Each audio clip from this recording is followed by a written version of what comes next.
Yep, everything is live, everyone. I've changed the perspective on the camera so you guys can see more of, me from top down rather than it just be, a minuscule area where you guys can see. But yo, peoples, Kyushu92 here to bring you my last One Piece reflection stream for the year of 2020. As we move into the year where the chapters of One Piece moves into the 4-digit range, I want to reflect on the 2 chapters that we got in this month. And there's one important thing that I kind of want to talk a little bit more about concerning the 999th chapter of One Piece that I kind of want to address that I honestly did not really pay attention to when I first did my reaction to it, but we'll acknowledge that once we get to it. So, we got 2 chapters this month in the month of December, and it was chapter 998 and 999. So what we're going to do is we're going to go through these chapters real quick, talk about them, see if there's anything worth noting, and I'm not going to try and put any theories together concerning what may be in chapter 1000, because I don't want, I'm just being very careful with this stream today overall, because I don't want anyone to say, if anyone has read an early draft of chapter 1000, I would hate for anyone to say that, oh no, that's not what happens in this chapter. So I'm trying to keep that level of suspense down to a minimum, so I'm being very careful how I go about it. Anime D Watcher, welcome to the stream. Let me just make sure the video is acting fine. Here's the thing. I can disconnect everything in my house except for things that are connected to my internet. And yet it'll still give me these issues we're just going to have to buffer your video. You got absolutely nothing bogging down your connection, so let's just go ahead and slow it down for everyone. And I can't even see the video now. I can't even tell if you guys can see me. Please let me know if you guys can see me, because the playback video on my end, it's not even showing me up anywhere. I'm just getting a rolling, buffering wheel, which should be the last thing one should get on a live studio. Hold on, I'm double checking to make sure you guys can see me, because live studio is being difficult. Okay, I can see myself. All right, moving on. Sorry about that, everyone. D-Train, what is going on? We're about to reflect on the 2 chapters of One Piece we got for the month of December as we prepare for chapter 1000 next week. Beware of spoilers. I'm already taking a big risk doing this live stream talking about One Piece, and I would very much hate for anyone to pop in and say oh, that doesn't happen in this chapter because I read it early. You know what, D-Train, you've actually been here a moment here. I'm going to point you as a moderator, so just in case anyone tries to pop up in the chat and, try and spoil chapter 1000 for me as I'm talking about chapters 998 and 999, you can swiftly take care of that real quick. So, and plus you've been here for a while now, and I don't pass out these moderator wrenches out haphazardly. So if you could be so kind as to just keep an eye on things while I talk, then I greatly appreciate it, because I don't want to know anything about chapter 1000, whether any theories I put up are right or wrong. I don't want to know a single thing. You guys know how I am. I much rather give you genuine blind reactions to things that I have absolutely no idea about, because then my reactions are much more genuine. If I know even a single iota of information about a chapter I have not read yet, then the emotions behind them aren't as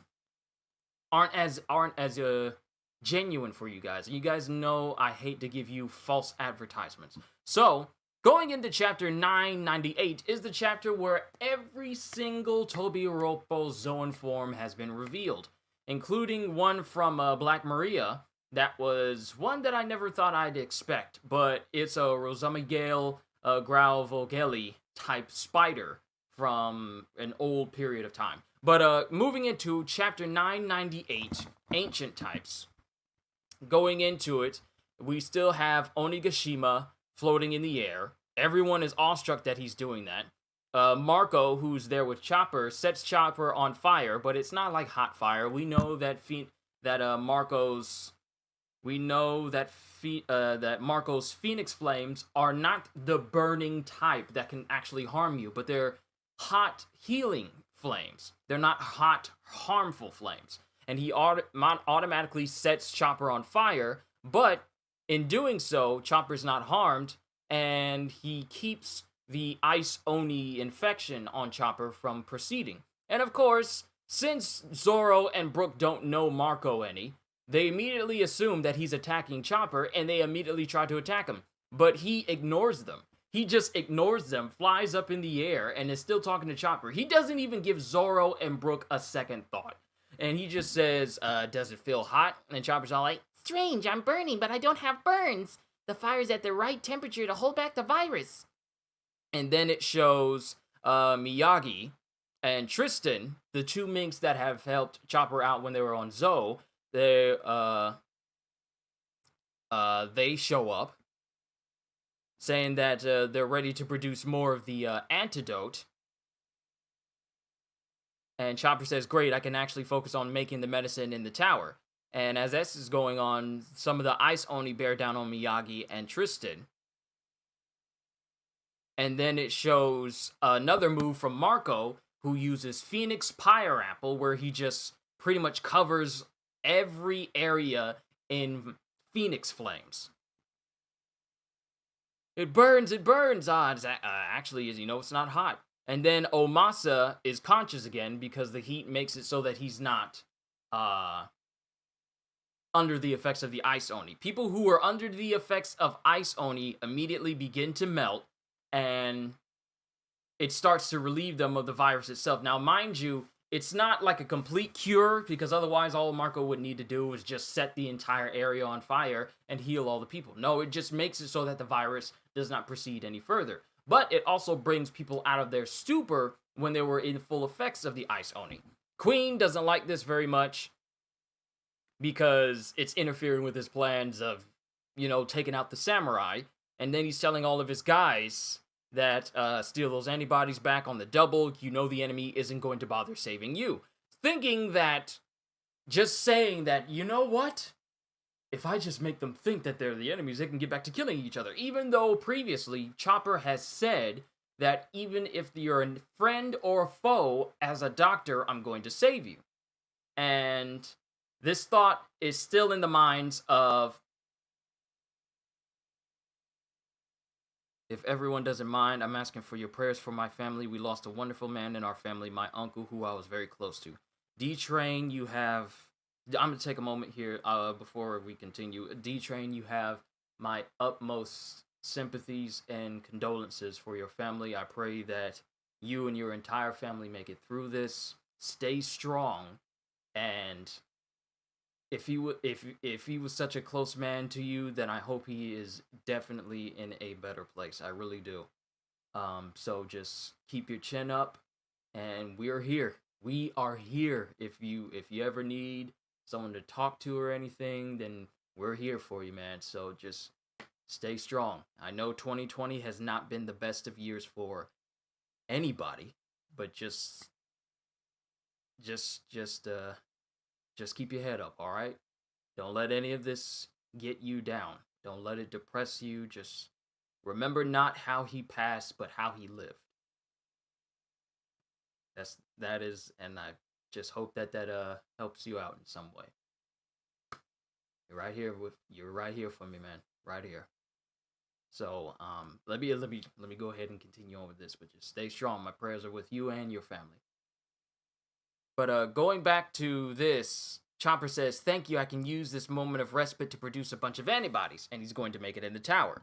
So going into the next page, we have Marco talking to Zoro, saying that he's going to fly him up to the roof. And then we have Omasa and all the other members. They're pretty much cleared of the Ice Oni at the moment because they had it all over their bodies, but then some of them are starting to get cleared up. Some of the other Yakuza bosses, they all start to square up as well with Grandpa Hiyu, saying that they're going to protect Chopper. Then we got Scratchman popping up, who tries his best to jump Chopper, but he's caught in the jaws of Diaz Drake, and we see him and we see his title again, and we see former Tobiropo, Diaz Drake, Dragon Fruit, Ancient Type Allosaurus model, and he catches Apu in his jaws before Apu can do anything, and immediately drops him. If you're capable of seeing me as a true ally, then go and leave this to me. Well, at least you got a talent for picking the winning horse. So Drake decides to stay in this space where Zoro was as Marco takes him up to the roof. Then we cut to Jinbei and Luffy as they're on the 4th floor, and they're fighting numerous members of one of the other members of the Tobiropo. And Jinbei's talking like perhaps Sanji sensed a powerful foe. They don't know that Sanji got trapped by Black Maria and is keeping them down on the 3rd floor, off our back. Oh, okay, I still got a lot to learn about color of observation. Seems the same is true for this floor. We'll need one of us to stay here. I'll make sure there's an opening. Keep going, Luffy. So Luffy goes on past Jinbei, as Jinbei stays on the 4th floor, facing down some other members of the Beast Pirates. And then we're in the Right Brain Tower in the central hallway, with General Frankie facing off against Sasaki and his armored division. So this is Frankie against another of the Tobiropo. And then Sasaki says, "That's enough, boys, make way." And then Frankie notices something and gets hit. You will understand what he gets hit by here in a second. And it turns out that Sasaki is a Dragon type, ancient, Dragon Fruit, ancient type, Triceratops model. So far, it's showing Tobiropo and former Tobiropo in their dinosaur forms. This is the chapter where all the Zoan forms of the Tobiropo are all revealed. They're all ancient types, and we get to see each and every one of them. So Sasaki is a Triceratops, and he's facing off against Frankie. Then we cut to Sanji, and he's running away from all the women that Black Maria is in charge of. And we see that Black Maria is Tobiropo Black Maria Spider Fruit, ancient type, Rosamigale Grauvogeli model, which is a very old spider from like the old Jurassic days. Not Jurassic days or Cretaceous days. I forget which age of dinosaurs it was. But hers is like, I bring this up all the time, but hers is a unique type of Zoan form where when you see Zoans use their hybrid forms, they tend to morph in between a hybrid of the animal itself and their bodies. When you see Diaz Drake in his hybrid form, you see a good portion of his body is, Allosaurused up, but you also see parts of him that are still human. In the case of Black Maria, in her hybrid Zoan form, it is basically just her upper human torso on top of what is pretty much a complete giant spider. And the spider's portion of her has its own face, it has its eyes, it has a mouth, it has a tongue, and it's able to, behave differently outside of this. So it's kind of unique that it's both a hybrid form and she still has her human form on top of being able to turn into a full animal at the same time. So it remains to be seen if Black Maria can just pretty much morph her whole self into the spider. And we see her just be a whole Zoan spider rather than it just be her upper torso that's human and the bottom half of her that's a whole spider on its own. It remains to be seen if she can switch between the two. We know she can be human, but we don't know if she can be full Zoan. We see her part Zoan here, but it remains to be seen if she can be full Zoan. So I wonder if we get to see that at some point in the future. And Black Maria is saying, "I thought you said you loved me. Stay here forever, darling. I'll keep you as a pet." And we see numerous other members of her pleasure hall all trying to, hold Sanji back, including what appears to be the snake-headed school teacher from the Flower Capital that we noticed earlier in the Wano arc.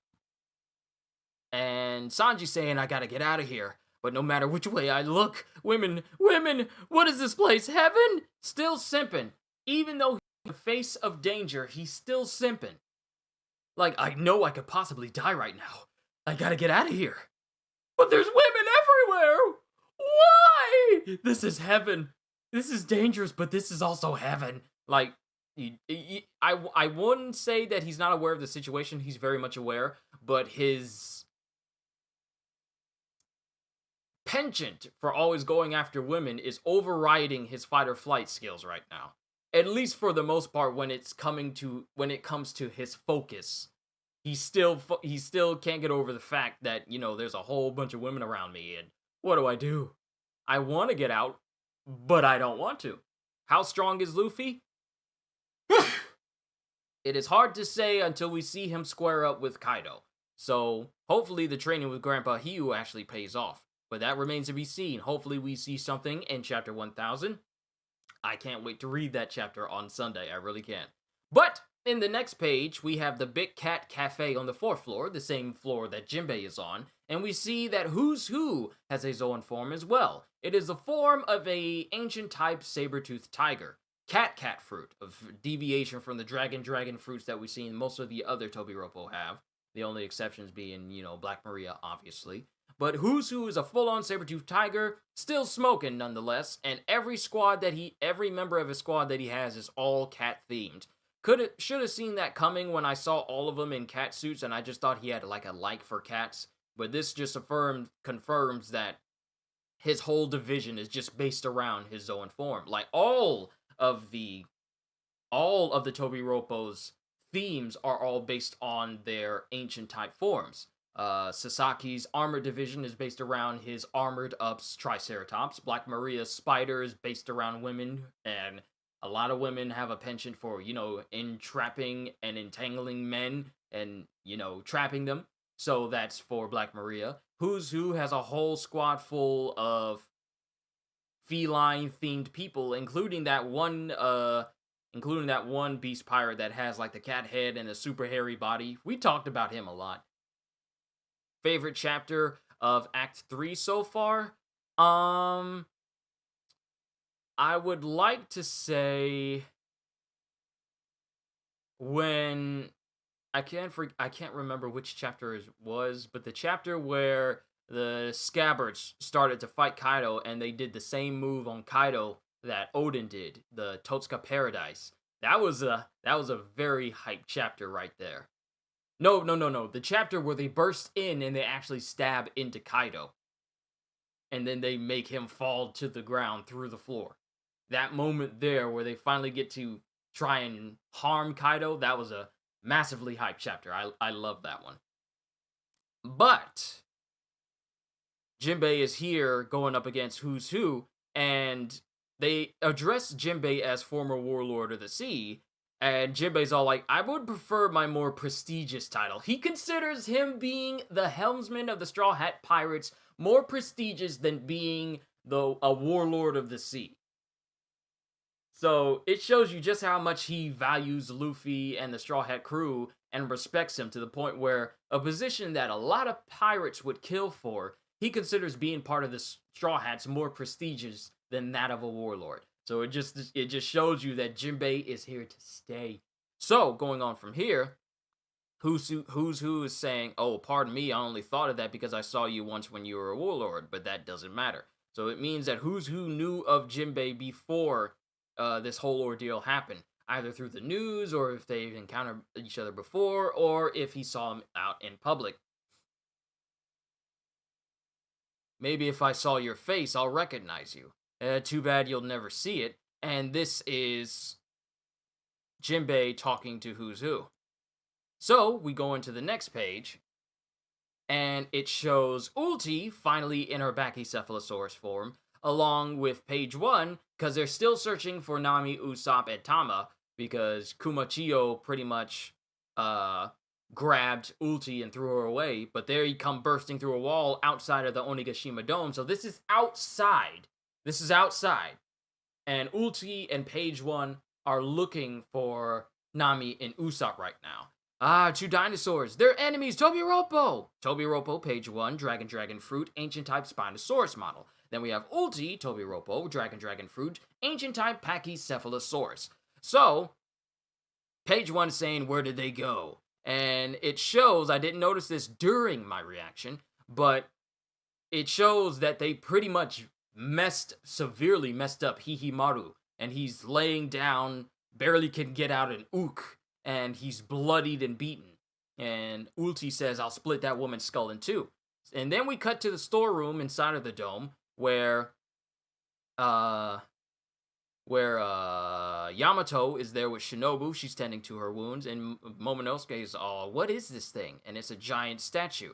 A statue of a dragon. In the past, it was placed at the entrance to the island, but my friend destroyed it. So they discarded the statue here. Friend? Yes, a man who came here years ago to kill my father. And this marks the end of the chapter of 998, where the man in shadow is none other than Ace himself. So that just sparked a whole new line of thinking for me, like, oh snap, we're gonna get some Ace flashbacks. And we do in fact get a short Ace flashback, but that leads into something pretty big in the next chapter of chapter 999. This was chapter 998. I thought it was a great chapter because it had Ace, because it mentioned Ace, and we were gonna get more stuff with Ace. So we move into chapter 999, and going how fast I go on this, we may finish this very, very quickly. Also, let me just go ahead and acknowledge this real quick. CMP Memes or C Memes, thank you for the super chat. I did not mention that before, but I want to acknowledge everyone who ever does that to, you know, make sure I don't overlook you. So thank you for the super chat there. Going into chapter 999, we get a cover page with the Straw Hats. And then we move into chapter 999, the sake I brewed to drink with you. And forgot that my notifications were still on. Still got the Conqueror's hockey thing going there. Stop, Ace, let's go back. And it cuts to a flashback where Ace meets Yamato, and they're fighting one another.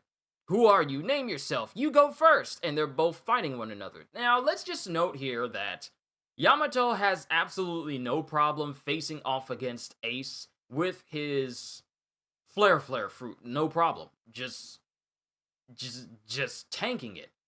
Even though we've seen a bunch of people actually not come out of that unscathed. And the fact that she doesn't have any sort of ability, well, we know that she may be a Zoan type, but that remains to be seen. I can't wait to find that out. But the fact that she's able to contend with these flames just no problem, and she's facing off against Ace, it just shows that she's just as strong as Ace. I'm Ace. I've come here to take Kaido's head.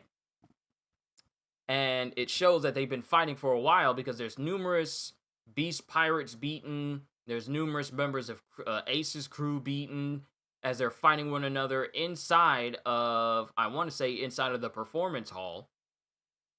My father and his men are on an expedition. You won't find a single officer on this island. Father? Huh? That's Kaido's daughter? Surely you had enough violence for now. Not that I have any obligation to protect this island. And Ace notices the shackles on Yamato's arm. Shall we, Ace? Let's go back to the mainland. The families of these abducted children are waiting. Thank you, thank you. So there's a bunch of children that Ace actually specifically came to, not only to take down Kaido, but also to save the children who were abducted by Kaido as well. It doesn't make sense that someone this powerful isn't the captain. I want to settle this. I'm Yamato. I've been sitting around bored anyway. I'll be your opponent, and they're still clashing with one another. You can't choose your father, Yamato. So you hate your old man that much? Forget about the cuffs. Why do you let him chain your heart too? What? And they're both still fighting, and in the process, Yamato beheads the statue that was sitting there at the front of the gate. I wish I could leave too. I want to sail out to sea and go on adventures. I want to live as free as Odin did. And then this changes the views that Ace had of Yamato at the time. And in doing so, he uses his powers to, heat up and punches the face of that same dragon and melts it a little bit. That's the spirit, Yamato. And they're both laughing later that night, and they're drinking, and they're just chilling, and they're drinking sake. Such a shame when we get along so well like this. If I ever get these off, I swear I'll go out to sea too. What's it like out there? And Yamato is asking Ace what's it like out to sea. Are there lots of young folks making a name for themselves? Young folks where there's this Cavern something guy, obviously referring to Cavendish. People are talking about him, I guess. I'm on a level of my own, of course, but I hear about guys tearing things up on the other seas. Kid in the north, he knows of Eustace Kid. Law in the Kid in the south, not Kid in the north. Law Kid in the south, Law in the north, and Beige in the west. So he knows about all of the worst generation during this time. But the toughest one of them all won't be setting sail for a few years yet. My little brother. He's gonna be massive, trust me. How many times are you gonna mention your brother? As many times as I want. It's all true. And then it cuts back to the present day. The truth about this dragon statue is I broke it first. But then he said this is a warning to Kaido until the next time I show up here. My father was furious, but he never saw Ace in person. There was a pirate who was trying to save Wano? Wait, father. And it's at this moment that both Shinobu and Momonosuke realize that Yamato is the daughter of Kaido because she's pretty much never let them know at this point because, you know, they never asked. So, this is their first time finding out that Kaido is her father. Oh, sorry, I forgot to mention that, but don't worry, I hate him. I told you I'm Odin, right? That makes even less sense. At first, they were beginning to believe, you know, she's really an ally, and then she says, I told you I'm Odin, right? And that whole Odin mess just takes them 2 steps back. Wait, you're Odin? That doesn't make any sense! So, I believe I understand the story now. I appreciate your help. Stop being shy and come over here, but why would you tell us about that man? Ace died. Yamato knows of the whole War of the Best and what went down there, and how Ace died there. Oh, I didn't know. You see, he was... And then it cuts to Tama and Nami running away on the outside. Yep, that's right. I believed in Ace, and that's why I've been working to be in a kunoichi. Because, you know, Tama, that's her goal. Back when she met Ace, that's what she wanted to do, so that way she could sail along with Ace. But Big Bro Luffy couldn't give me the bad news gently. He got no delicacy. I'm sorry, that's just what he's like, though. Because, you know, Luffy is very, very blunt. You know, Otama, that event was really painful for Luffy, too.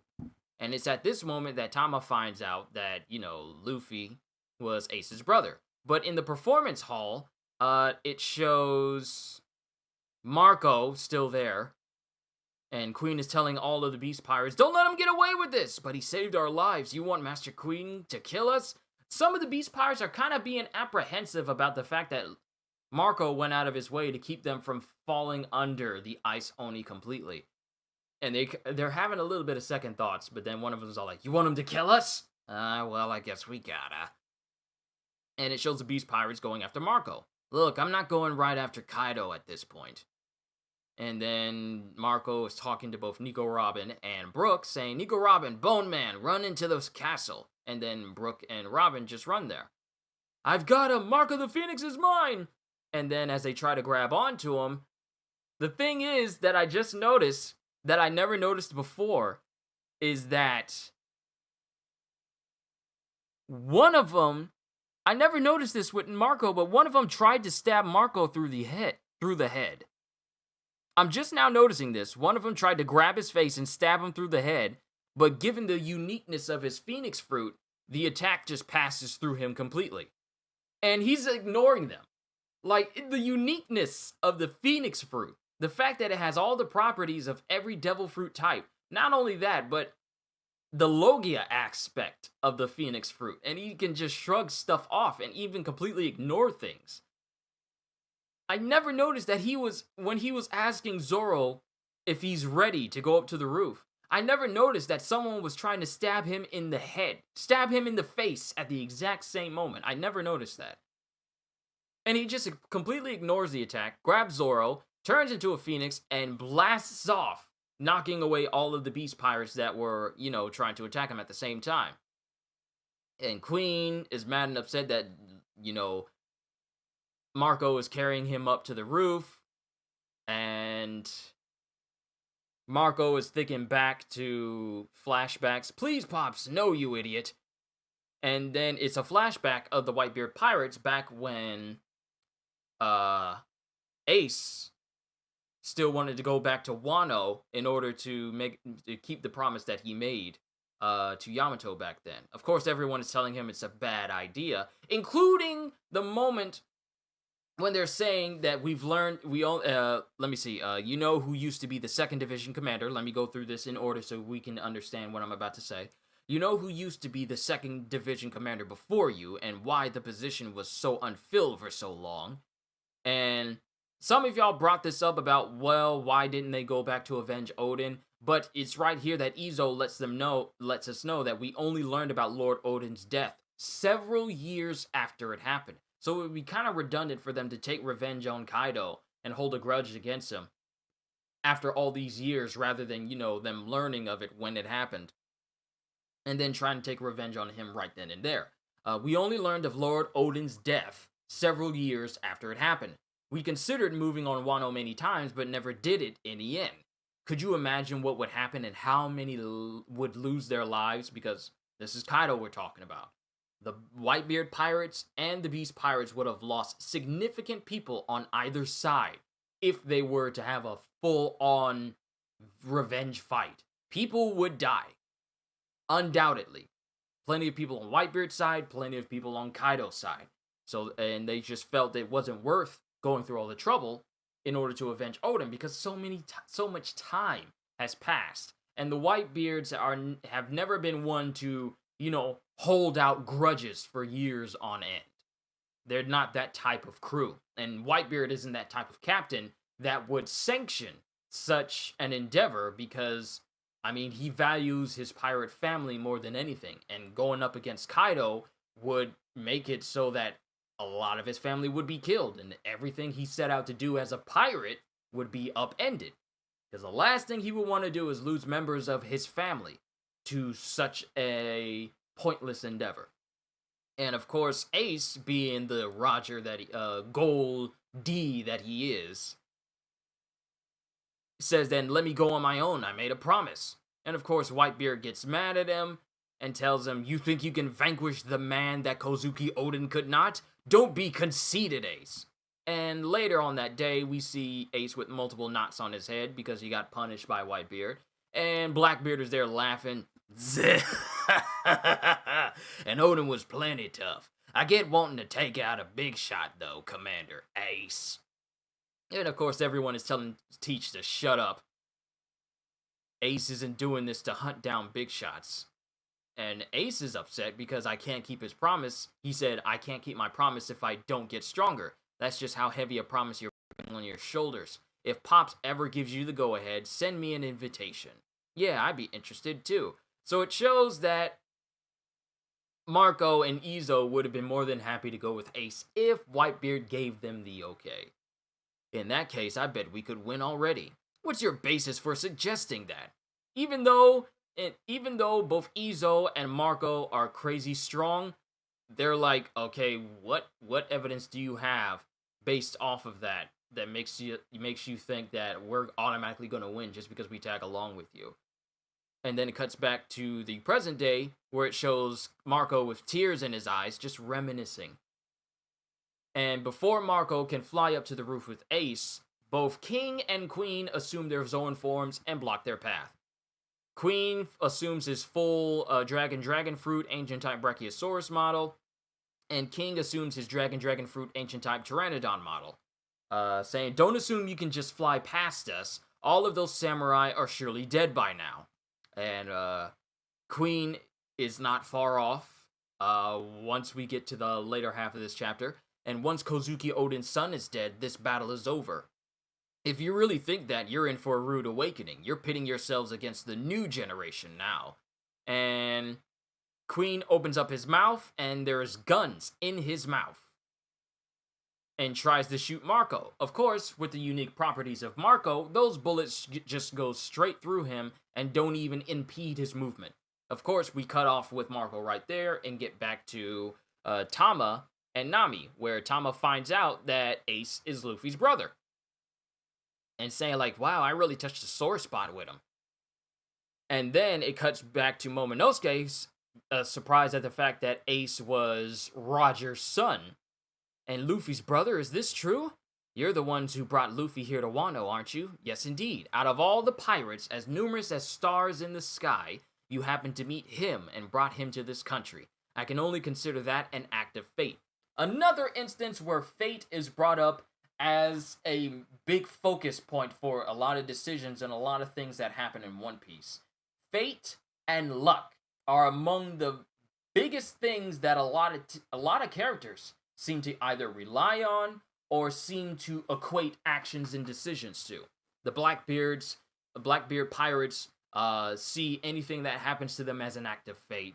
Yamato sees Luffy being out of all the pirates in the world to happen upon Wano. She sees him coming to Wano as an act of fate. And, like, fate and luck seems to be a recurring theme that has been playing up ever since we got into this Wano arc. After all, Luffy's name has the letter D in the middle. So, who knows? Maybe Odin put up what the will of D actually is in his journal. Otherwise, why would Yamato make reference of this so prominently and hold up his journal at the same time? So, going back here, we have the roof.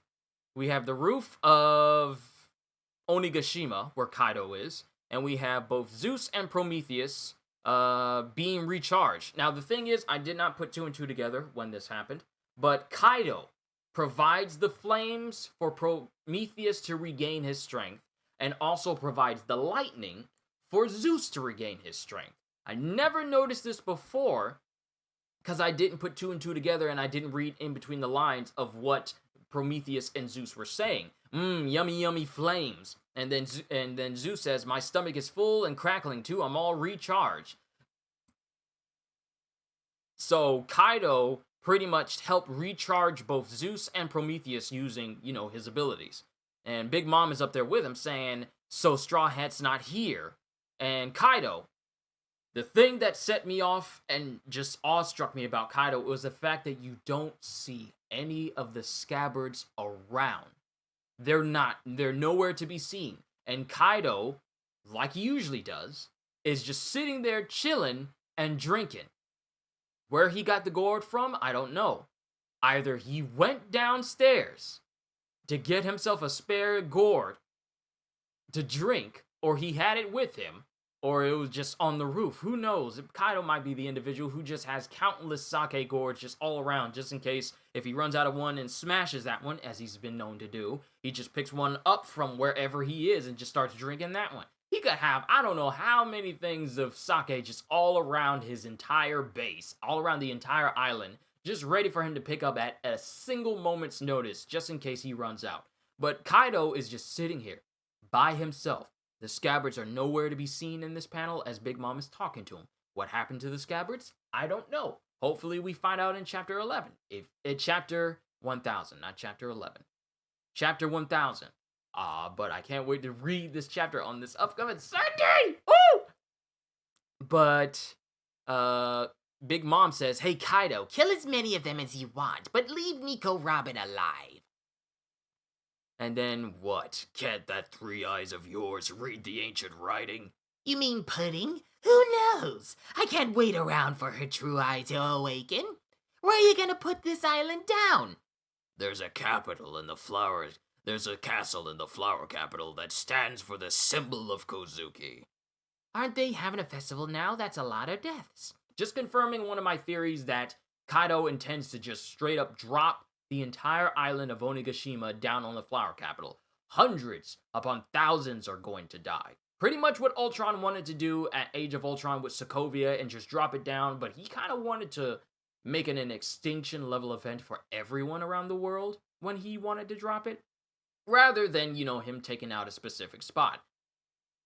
Not a problem, it's easy to get more slaves. It'll make a nice capital. So your road poneglyph isn't there?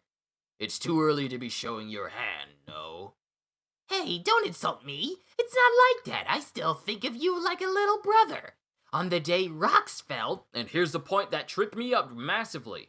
On the day rocks fell into ruin at God Valley, I gave you that legendary model of the fish fruit. Now, here's the point that really messed me up. Because at that point, I was so awestruck by what Big Mom said that I didn't even fully comprehend what I just read. When I looked at my reaction of it, and I couldn't even fully acknowledge that what she was talking about is the fruit that Kaido had. I was so sure in this part of my brain, whichever one is the creative side, I was so sure in my head that no, there's absolutely no way.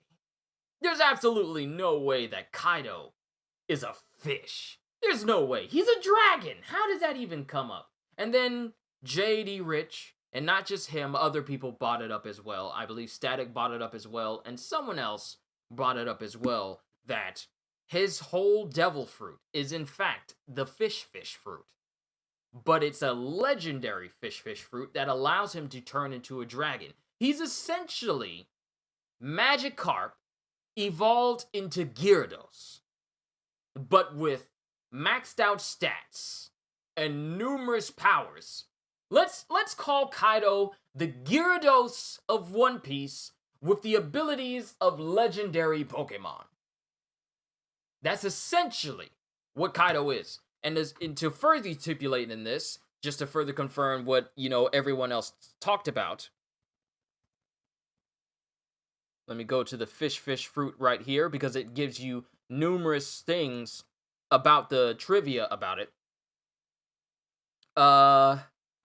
If I go down to the trivia itself, this fruit's transformation and abilities greatly resemble that of the failed artificial devil fruit created by Vegapunk that Kozuki Momonosuke has consumed. Where it is? Where is it? The trivia about it. The trivia about it. Here it is. The fruit's power and Kaido's usage of it has many connections to East Asian mythology. Just as Kaido is said to be the world's strongest creature, Eastern dragons are seen as symbolizing power and are extremely powerful. Either semi-divine or little gods, and I just bypassed the one that was really important. Due to this fruit being named for fish, its transformation is possibly based on the mythical dragon-fish hybrid Chiwen. I hope I'm saying that right. Although Kaido's transformed body more resembles a typical serpent-like Eastern dragon, the fruit's power could also potentially be based on the Chinese myth of the Dragon's Gate, in which carp transform into dragons upon swimming up to the top of a great waterfall. Wano, where Kaido resides, is located atop a waterfall which giant carp swim up. So this kind of reaffirms the close ties to the mythology behind the fish fruit itself. Eastern dragons were traditionally believed to be able to adopt human form, just like Kaido can shift between human and dragon form as a Zoan user.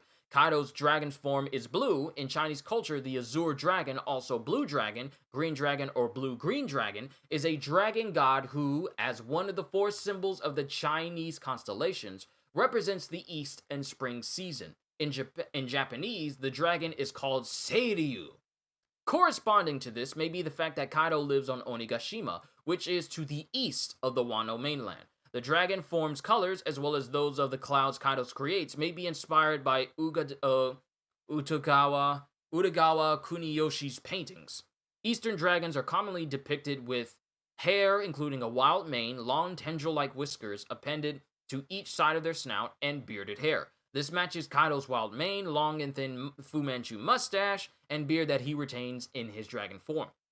Kaido's dragon form has 4 claws and toes. 4-clawed dragons are customarily depicted in Mongolia and Korea, as opposed to the 3 claws common for Japanese dragons. In China, during the Imperial dynastic era, 4-toed dragons have symbolized imperial aristocracy, e.g. princes, denoting imperial ranking just below the emperor himself, who is symbolized by 5-toed dragons. Normally, the dragon motifs were displayed on the robes. During the Ming Dynasty, there were also creatures resembling dragon called Feiyu, flying fish, and Doniu, dipper Capricorn. The Feiyu have 4 claws. It also has fin-like wings on its torso and a fish-like tail. The Doniu also had 4 claws, or in some cases 3 claws, and a horn that curved outward like a water buffalo. Both of these dragon-like beasts became motifs on robes that the emperor presented to his retainers. Dragons were ultimately exclusive to the emperor and the imperial princes, while the Feiyu and Doniu, which resembled dragons, were made to look different in order to differentiate the status of the wearer. A lot of different lore here. Eastern dragons that breathe fire are rather minor in lore. Those who do were said to be rather violent individuals or were sent from the heavens to earth as punishment. Kaido's ability to breathe a fire blast, contrary to the Eastern Dragon's Water Association, could be more inspired by European conceptions of fire-breathing dragons or fire drapes. So those are the massive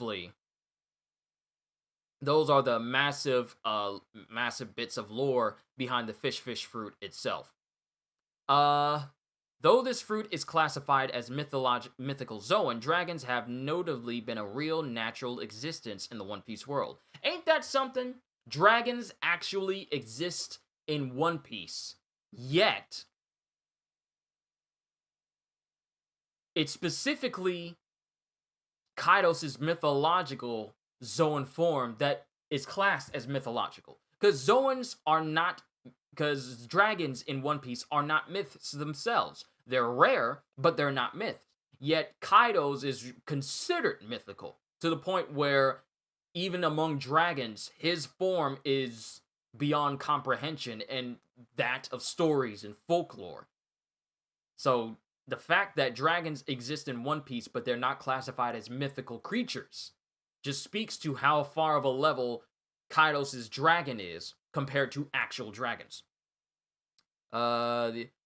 Where was I? I was just right here. Namely, the dragon killed by Shimotsuki Ryuma in Monsters, confirmed in the Thriller Bark arc to have canonically occurred. However, said dragon more so resembled a Western-style dragon as opposed to the East Asian-style dragon form of Kaido. The other dragons seen so far were more Western-like and were artificial life forms created by Vegapunk. Regardless, this power is still undoubtedly mythical since it is a fish-type Zoan, making it one of the most unique Zoan forms we have ever seen.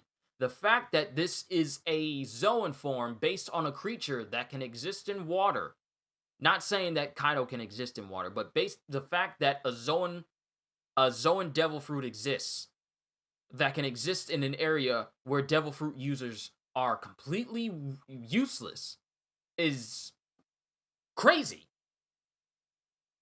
The fact that Kaido has his hands on a Zoan fruit that belongs to a creature that can freely swim in water, yet I highly doubt he can swim in water, is just crazy. It doesn't make sense. And yet the capabilities of this fish fruit make absolutely no sense on top of that.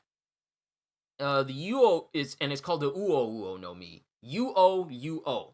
It doesn't have the trademark two-syllable, full-on syllables like the Gomu, or the Beta, or the Gura, or the Yami, or the Ito. It doesn't have those hard two-syllable words. It's just a full-on Uo. It's the only devil fruit that I've seen that actually only has two letters in its whole name that I remember. It's just a U and a O. It's just the fish fruit. It's currently the only devil fruit name with both of its syllables as vowel sounds, lacking any consonant sound. Thus, it's one of the shortest devil fruit names when transliterated into Romanized text. What else?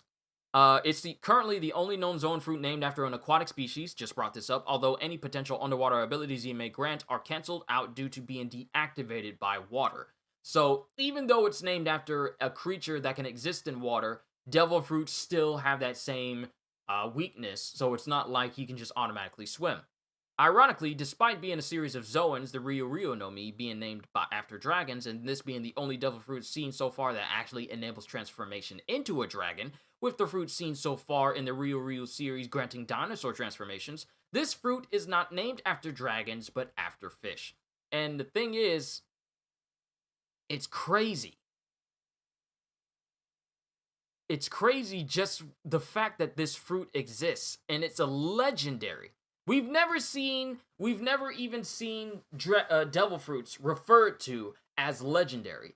We've seen them be referred to as rare or hard to come by, but we've never seen a single devil fruit be ranked or be known as legendary. So even among devil fruits, I feel like this one is on a level on all its own. And the fact that Big Mom was the one who found it, and it was the same day that Rock's was defeated by Roger and Garp was also the same day that Kaido got this fruit as well. Whether it added to his invulnerability or if he had it beforehand remains to be seen. I gave you that legendary model of the fish fruit. You owe me for life. So remember way back when we were wondering what Big Mom meant by the life debt that Kaido owed? It wasn't a child that she gave him. It wasn't anything like that. It was Big Mom finding and giving Kaido this immensely powerful Zoan devil fruit on the day that the Rocks pirates fell apart and Rocks was defeated. And because of the unique properties of this Zoan devil fruit, and because it made Kaido even more powerful than he already was, Big Mom sees it as an eternal life debt that Kaido forever owes him. So going into the rest of this chapter, Kaido says, "Whatever you say, we can talk after we get it. The One Piece, that is." And then that's the end of chapter 999. Who do you think is the strongest in One Piece? As of right now, in terms of strength. Now, mind you, I say in terms of strength that we have seen. And I'm only going to go off of what I see. Kaido, as of right now, has shown that absolutely nothing can harm him. The only thing that was capable of harming Kaido in such a debilitating state was Odin. And Odin does not exist anymore. The only person who was able to scar Kaido, let's just take note of that, the only one able to scar Kaido was Odin. Whitebeard hasn't given Kaido a scar in their encounters. No one else has been able to scar Kaido.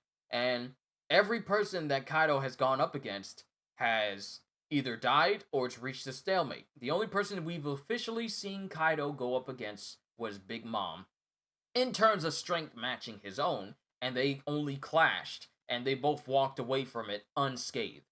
Luffy tried to contend with Kaido, ended with Luffy literally being knocked the heck out instantly in his toughest gear form. Instantly. It didn't show that in the anime. It took like 5 minutes for Kaido to gear up when it took a split second for Kaido to just blitz Luffy and one-shot him. Kaido has shown that so far he's pretty much the strongest person we have seen in One Piece. Now, as it shows here in this panel, in this final panel for chapter 999, Kaido is sitting here, and though the wound, the scar that Odin gave him those many years ago, though it's still bleeding a little bit, it's not bleeding profusely. And not to mention all the other scars and all the other wounds that the scabbards tried to give Kaido in their fight. They're nowhere to be seen. So either he's completely healed from it, or what, I don't know. But Kaido has shown that he is by far the most powerful pirate we have seen thus far. Now, of course, I'm not overlooking that people like Whitebeard and Roger exist, but I'm talking about people who are alive right now, and Kaido is pretty much at the top at the moment. And I say at the moment because, in order for Luffy to become king of the pirates, he's gotta beat him. So as of right now, Kaido is pretty much the highest bar of strength that I've seen right now, Coco. So as of right now, Kaido is the strongest. And then right underneath him, or right beside him, is Big Mom. But I still rank Kaido higher because we've never seen Luffy try to hit Big Mom and she completely tanks it, and then she hits him and knocks Luffy out. We haven't seen that. Kaido was the only one to completely knock out Luffy with just brute strength alone. And that was even after Luffy was in his, more defensive and more powerful Gear 4th form. We have yet to see anyone bring Luffy to that brink of, unconsciousness. The only other person to do that was Rob Lucci, and that was when Luffy had Gear 2nd. But as of right now, I rank Kaido as it's in his title, the strongest creature. He has shown during this entire arc that Kaido has shown during this entire arc, especially during this entire year. I'm just going to go ahead and give my whole consensus of this whole year of One Piece as a whole. It has been crazy. It has been legitimately crazy. Kaido has shown during this entire year that he is literally the Sephiroth of One Piece. There's nothing above him, nothing stronger than him. And so far. But it's just been, Kaido has been doing one thing after the other. He's been showing that he's able to literally use the flame clouds of his Zoan form to levitate an entire island. And mind you, when he did this, he was in his human form. And the thing is, he can manipulate the island and cause it to float and move wherever he wants to. He doesn't need to be in his Zoan form in order to use the mythological abilities and supernatural abilities of his Zoan form. He doesn't need to be in his Zoan form in order to use it. He can use it from his human form because he's in his human form talking to Big Mom while the entire island of Onigashima is floating to the flower capital. And he's just chilling. He doesn't even need to concentrate. The man is getting drunk on purpose, and it has not caused him to lose control of his abilities or lose his sense of direction in the slightest. He is literally drinking himself into a stupor. Again, because remember, he hates to be sober. And he's just chill, relaxing, talking to Big Mom like ain't nothing going on. Kaido has shown consistently why he has the title he has. Why he had that hype up moment of his introduction. From jumping off that sky island head first without nary a bit of feeling except for a small headache, to tanking a King Kong gun, which had enough force to not only defeat Doflamingo and Dressrosa, but also crater a ginormous portion of the city in Dressrosa. But he was able to not only tank it with not even a single bruise, but also numerous Gear 4th attacks beforehand. No problem, without a scratch. And then, not only that, he got cut in the same scar that Odin gave him by the scabbards, but it wasn't enough to completely keep him down. And he proceeded to wipe the floor with all of the scabbards, to the point where we don't even see where they are in this chapter. Kaido's strength is beyond any level that we have seen during the entirety of One Piece. And I'm only counting pirates because we've seen the strength of other people, but we have not seen the upper limits of other people as well. We haven't seen the upper limits of Kizaru. We haven't seen the upper limits of Fujitora. We still haven't seen anything of Ryukugyu. And there are numerous people that we know are ridiculously powerful, but they haven't shown their full hand yet. But as of right now, Kaido has set the bar for strength. For this whole year, we have never seen anyone else pop up to say, wow, I haven't seen strength like that since Kaido. We have yet to see anyone like that yet, because Kaido has set the bar that high. We've seen people clash with him, but we have not seen anyone surpass his pure strength yet. So as of right now, Kaido is the most powerful person in One Piece right now. This is just my views on it, but in terms of physical strength and capabilities, Kaido is at the top of the food chain, with Big Mom right next to him. So it remains to be seen just what Luffy is going to pull out in order to defeat him. Because Gear 4th, just the basics of Gear 4th, are not going to cut it. I mean, it didn't even work the first time he used it. The first time he used it, he wound up being knocked out, imprisoned, and gagged, and forced to work in a prison camp. So it remains to be seen what Luffy's going to do. All I know is, Chapter 1000, I cannot wait to read it. I really can't. I gotta endure Friday, then Saturday, then Sunday. Letting you guys know right now, January 3rd, my church will be reopening its doors officially, which means that I'm probably going to be going back to the times of when I did streams at 12 or a little bit later, depending on how long the service is. 12 or going into 12 will probably be the time when my One Piece streams and reactions go live. Just as they did before this whole pandemic happened.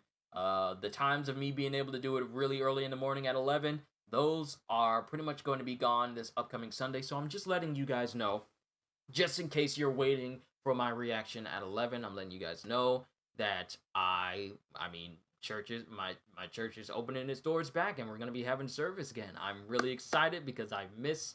Well, I wouldn't say that because I've still been going to church and playing, but I just miss seeing people in there. I really have like a full semblance of people in there, so I'm looking forward to that. But I'm letting you guys know it's gonna be uh either at 12 or a little bit later into 12.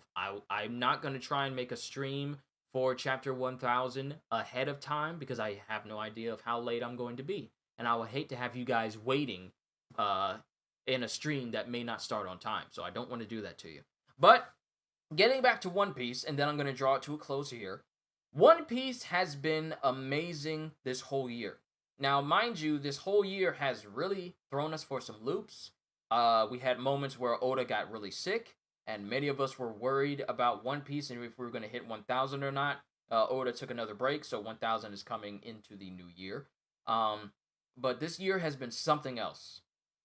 For us to not only survive this year, many of us, condolences to those that we've lost to this whole COVID thing, and those of you who may have lost family to it, or may have lost friends to it, or people that you care about, my condolences to all of you. One Piece has managed to survive this whole tumultuous year, this whole year of 2020, which a lot of people are going to look back on as one of the most eventful of years in people's lives. I'm just happy that we've managed to not only survive 2020, because today is the last day of 2020, ladies and gentlemen. This is the last time we're going to see 2020. So if you got things you need to say to people in this year, say them to them. Tell people that you love them. Tell people that you care about them. People that you actually care for. Let them know. Because, I mean, come on. Tomorrow is not promised. We have lost numerous people throughout this entire year. Numerous people. Famous people. People that we know. And then there's still things happening in this year that is like really throwing a lot of people for a loop. Like Tom Kane. You guys know who Tom Kane is. Very prolific voice actor. Voice Professor Utonium. Voice Mr. Harriman. Darwin from the Wild Thornberries. Him from the Powerpuffs. Recently, he just had a stroke. And now he's in a state right now where the neurologists are saying that he may not be able to voice act again. So I just need everyone to take this seriously and cherish the lives that you have. Cherish them. They're not promised. The next second isn't even promised to you. So just, I'm not trying to be overly sentimental. I'm done with my review for these chapters as a whole. I'm done with it. But I just want to tell everyone, please, don't take your life for granted. Value it, cherish it, and cherish the people who are in your life.